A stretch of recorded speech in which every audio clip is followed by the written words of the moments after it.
Hello, how's it going? It's another CyberCrowd podcast day. We decided to do another reboot, another changes with the new year, some more changes. So I'm gonna introduce a couple of different things. First of all, we are gonna keep this the same, the Zimino Petra, with the symbols. That's good. We got that started. So I'm gonna call this season 3, episode 1. First of all, we're going to introduce the fact that we're going to be talking to a small business owner. Secondly, I've got a soundboard that I'm going to introduce and use. But first of all, let's talk about the latest post that I put up. Now, of course, now it's already 12 days. But anyway, the latest, I did create the infographic, so that was helpful. I just updated that yesterday. So I created this post on last week, or a little more than that. But anyway, hacked, got insurance, no payout. So what happened was there's a article in SC Magazine, which happens to be from January 3rd. But anyway, in SC Magazine discussed a couple of different companies which got into trouble, and then they wanted to get a payout, and they didn't get a payout. They actually got fined from state entities, and they also got they had to pay a settlement. So first, let's talk about Avalon Health. Oregon and Utah handed down a $200,000 fine to Avalon Healthcare Management to resolve compliance issues found in the wake of its 2019 email-related data breach, while Scripps Health reached a $3.5 million settlement with patients affected by its 2021 incident. So it's a complex. When you're looking for cyber insurance, you have to create the company that's giving you the insurance is going to want parameters. They want to know what you're defending, what they're going to have to cover. So you're going to need a lot of documentation, but we're going to go over some of that stuff. But let's go a little bit more into what happened with these two companies, because it will help you in looking at how to create the cyber insurance. So Avalon Health was a skilled nursing and therapy and senior living facility. A threat actor gained access to an email account 10 months earlier in July 2020 after an employee fell victim to a phishing attack. Now, remember, we discussed this many times. Phishing is 90% of the time the first item that caused the breach. So anyway, I'm beating the dead horse here, but okay. So there was a vulnerability. They should have patched it, and they didn't, and etc. etc. So they got hacked. So after they got hacked, now they're going to have to pay an additional $200,000 to the two states. That's a settlement. So now the Scripps Health had to pay $3.5 million after a 2021 ransomware attack. So there was a months-long outage and subsequent data theft impacting 147,000 patients. Those patients ended up suing Scripps Health. And that's who's going to get the $3.5 million settlement. So, okay, Scripps already had a $112 million loss in revenue and recovery costs from the cyber attack and outage. They were down for a month. All kinds of people had to They couldn't go to the hospitals or the health system. I don't know what it is. I'm not sure if they had hospitals or whatever facilities they had. They were out. So, okay, what does that mean? So we have to get into a little more details as far as what cyber insurance really entails.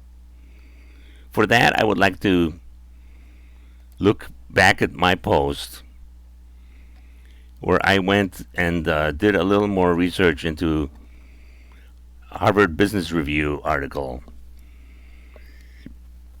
There are worrisome trends in cybersecurity.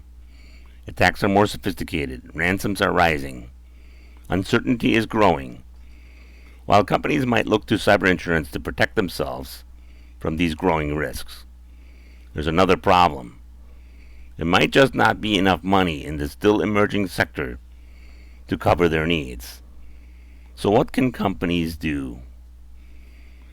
Well, Harvard Business Review suggests that they should invest in coverage, but they should also, to help the market grow, they should also look for needs to cover themselves by self-insurance mechanisms. And then, of course, I give more, I'm feeding the fire here. There's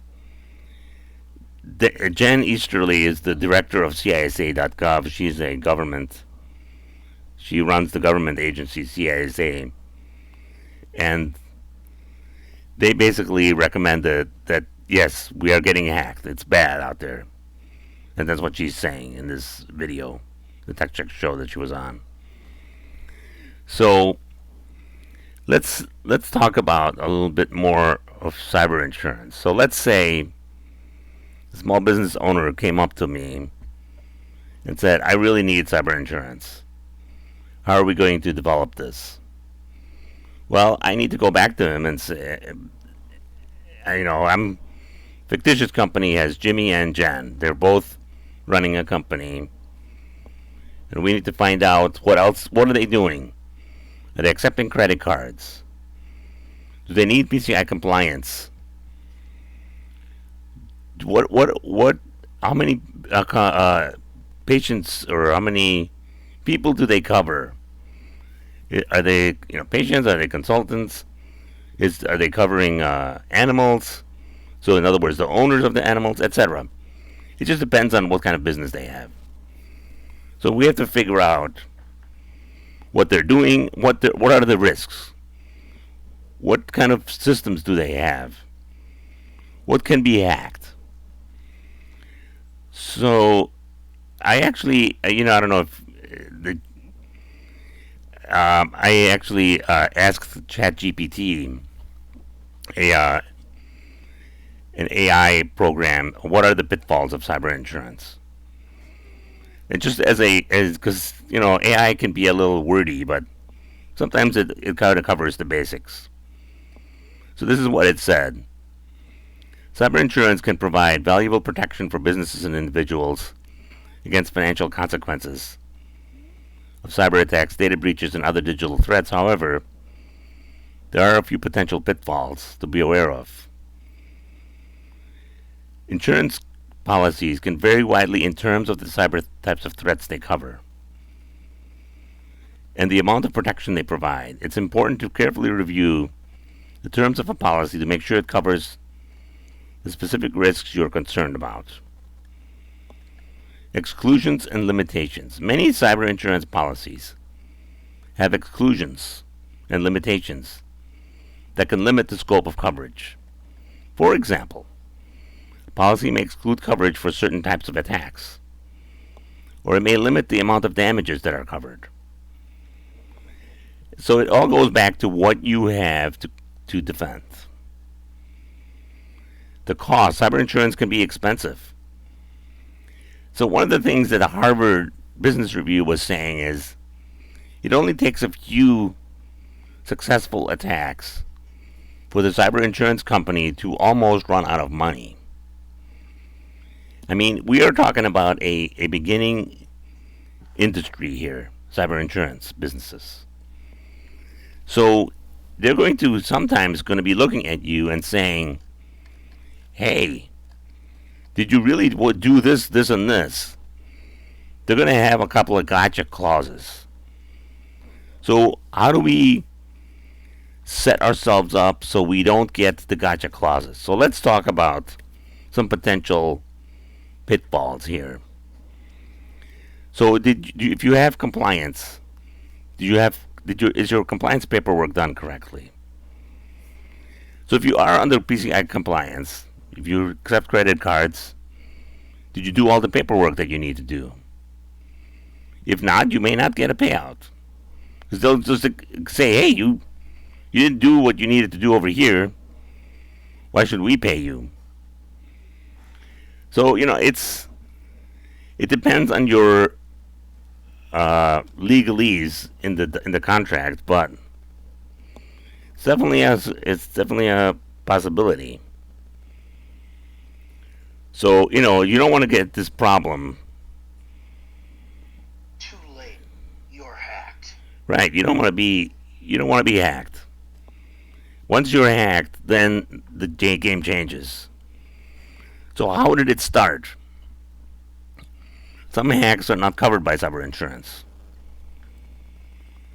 Man. So is there physical damage? Or, maybe you just have, maybe something happened because of the hack, and there's actual, damage to the office or other things that happened inside the environment because the circumstances occurred one after the other, and now you had physical damage. Well, actually, physical damage can be covered. So that might be a good payout, actually. Now, you always have to consider which risk did you want to cover. So, here I have to go back to the owners and ask them, what are your risks? Do you really want covered?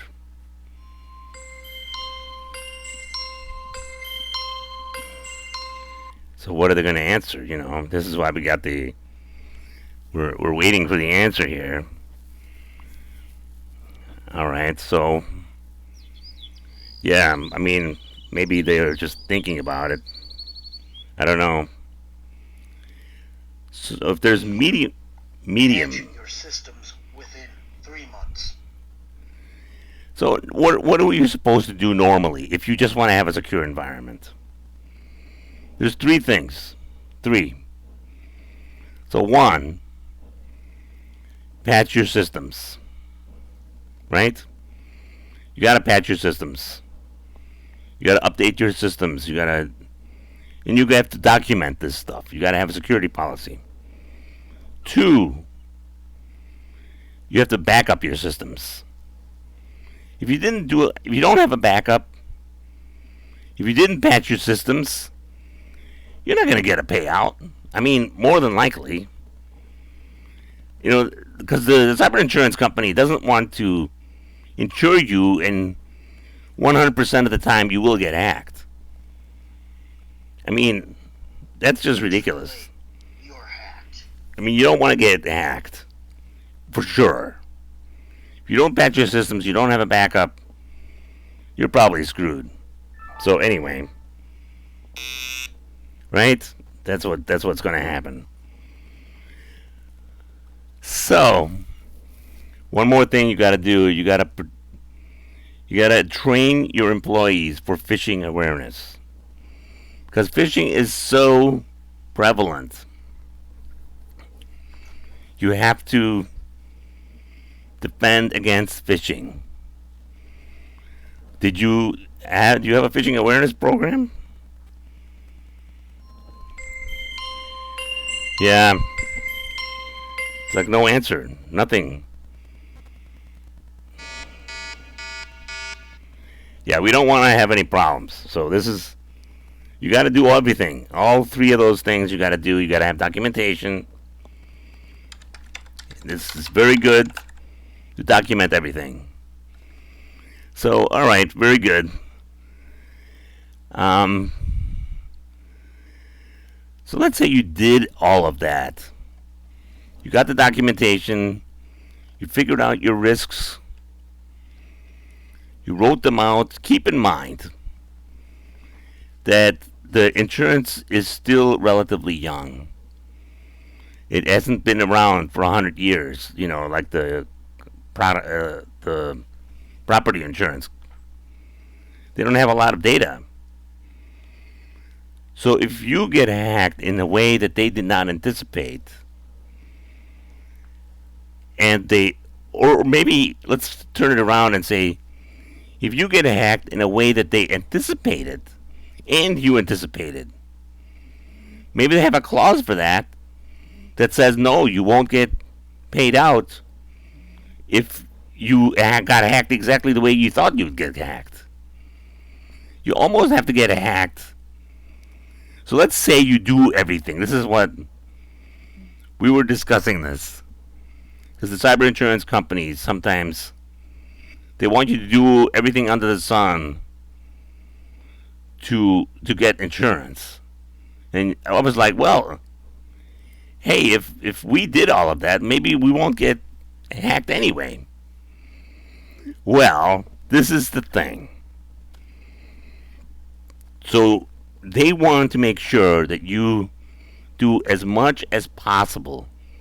The insurance is only there if you did everything and you still got hacked. Oh, man. Hi. Patch your systems within a month. Yeah, see? If it's a high vulnerability, you got to patch your systems within a month. Critical. Patch your systems now. Well, if it's a critical vulnerability, you got to patch your systems now. Anyway, so if you got hacked anyway, too late, you're hacked. Too late, you're hacked. Yep, then even if you did everything that you're supposed to do and you still get hacked, that's when you actually get a potential payout. So, I don't know. Hey, to some degree, maybe you should just cover yourself. Put some money away. If you could do that, and then maybe you do everything you can ahead of time, then you might get, if you get hacked, then you can cover yourself. Yeah, I know, that sounds too risky. What do I know? I'm just an IT guy. So anyway, we're setting off at the sun here, and Simona Petra is leading us out. I think that was good enough. We'll do something else next time. Hopefully that gave you enough information to think about things for cyber insurance. I mean, thank you. So, I got a phone call. So, thanks for visiting. We'll see you next time.